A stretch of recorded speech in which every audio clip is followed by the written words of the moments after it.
मुंह खोलते ही उसका मुंह से मांस का टुकड़ा सियार का सामने जमीन में गिर जाता है। सियार उसी मांस का टुकड़ा को उठा लेता है और बहुत मज़े के साथ खा लेता है। एक भूखे काले कौआ जंगल में खाना की तलाश में भटक रहा था।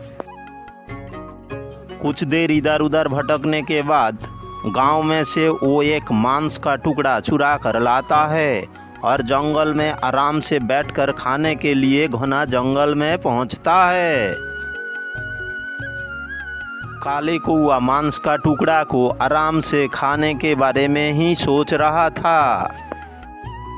काले कौआ का मुंह से मांस का टुकड़ा हासिल करने के लिए एक चतुर सियार उसका पास आके पहुंचता है। अरे वाह, जंगल का सुंदरी काले कौआ, तुम इधर हो। मैं तुम्हारा गान सुनने के लिए कहाँ कहाँ भटक रहा था, क्योंकि तुम्हारी जैसी मीठी सुरीली आवाज में गाना गाने वाली इस जंगल में तुमसे अलावा और कोई है ही नहीं। लोमड़ी का मुंह से खुद के बारे में इतना तारीफ सुनकर काले कौआ मन मन में बहुत खुश हो रहा था, लेकिन वो कुछ नहीं बोल पा रही थी क्योंकि उसका मुंह में मांस का टुकड़ा जो थी।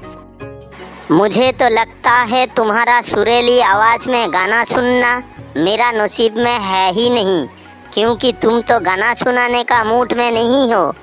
अब मैं इधर से चला जाता हूँ। इतना सुनने के बाद काले कौआ अपने आप को रोक नहीं पाया। वो सियार को गाना सुनाने के लिए अपना मुंह खोलकर का बोला। मुंह खोलते ही उसका मुंह से मांस का टुकड़ा सियार का सामने जमीन में गिर जाता है। सियार उसी मांस का टुकड़ा को उठा लेता है और बहुत मज़े के साथ खा लेता है। अरे लोमड़ी भाई, ये तुमने क्या कर दिया? मैं बहुत मेहनत करके गांव से एक मांस का टुकड़ा चुरा कर लाया था और उसे तुमने खा लिया। तुम्हें क्या लगा?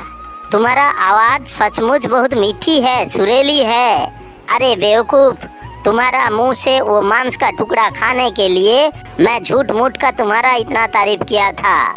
वैसे मेरा काम तो हो गया, मैं जा रहा हूँ, लेकिन जाते जाते एक सच बात बताकर जा रहा हूँ। तुम्हारा जो मांस का टुकड़ा मैंने खा लिया है ना, वो बहुत मीठी था। अब मैं चलता हूँ। काले कौआ बेवकूफ़ बन के बैठी रहती है और लोमड़ी जंगल में चला जाता है। शिकार का खोज में एक शेर जंगल में इधर उधर भटक रहा था।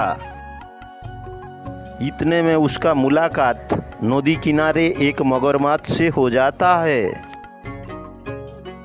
मगरमच्छ भाई, जंगल में आजकल शिकार मिलना बहुत मुश्किल हो चुका है। 7 दिन में एक भी शिकार नहीं मिला। अब क्या करूं? कहां जाने से शिकार मिलेगा? मुझे थोड़ा बताओ तो। मगरमच्छ बहुत ही चालाक और शातिर दिमाग का था।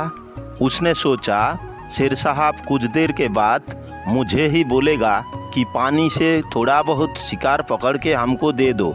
कोई मछली कछुआ उछुआ है तो मेरे को थोड़ा पकड़ के दो। अरे शेर साहब, क्या बताएं, मेरा भी वही हाल है। मछुआरा लोग नाव लेके आता है, नदी में मछली कछुआ जो भी है पकड़ के लेके अपना घर चला जाता है। मुझे भी खाना मिलना बहुत ही मुश्किल हो चुका है। ओह, ये बात है।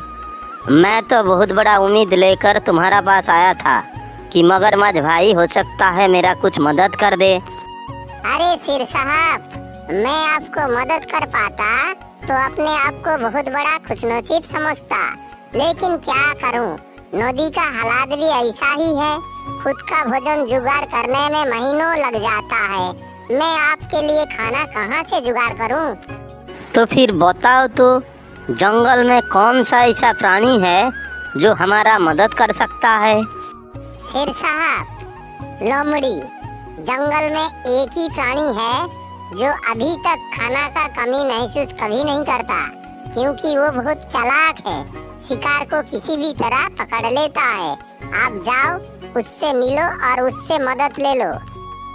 अरे ओ सियार, जंगल में बहुत दिन से मुझे कुछ खाना नहीं मिल रहा है, लेकिन तेरा धंधा तो बहुत अच्छा चल रहा है। तू मेरे लिए खाना पकड़ के ला, मैं खाऊंगा और आराम करूंगा।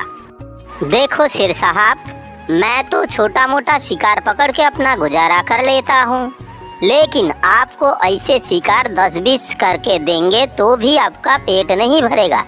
इससे अच्छा आप एक काम करो, मेरा साथ चलो। दूर पहाड़ी का पास एक पत्थर का नीचे सुरंग है। सुरंग का अंदर ढेर सारा बड़ा बड़ा जानवर छुपा हुआ है। आप उन लोग को मारो और खाओ, आपका पेट भर जाएगा। तो फिर ठीक है, तू मुझे वहाँ पे लेके चल। सियार शेर को उसी पत्थर का पास लेके पहुंचता है। शेर उसी पत्थर को हटाने का कोशिश में लगा रहता है। शेर तो पत्थर हटाने में बिजी है। मैं एक काम करता हूँ, यहाँ से कल्टी मार लेता हूँ। शेर पत्थर को हटाने का कोशिश में लगा रहता है और सियार वहाँ से भाग जाता है।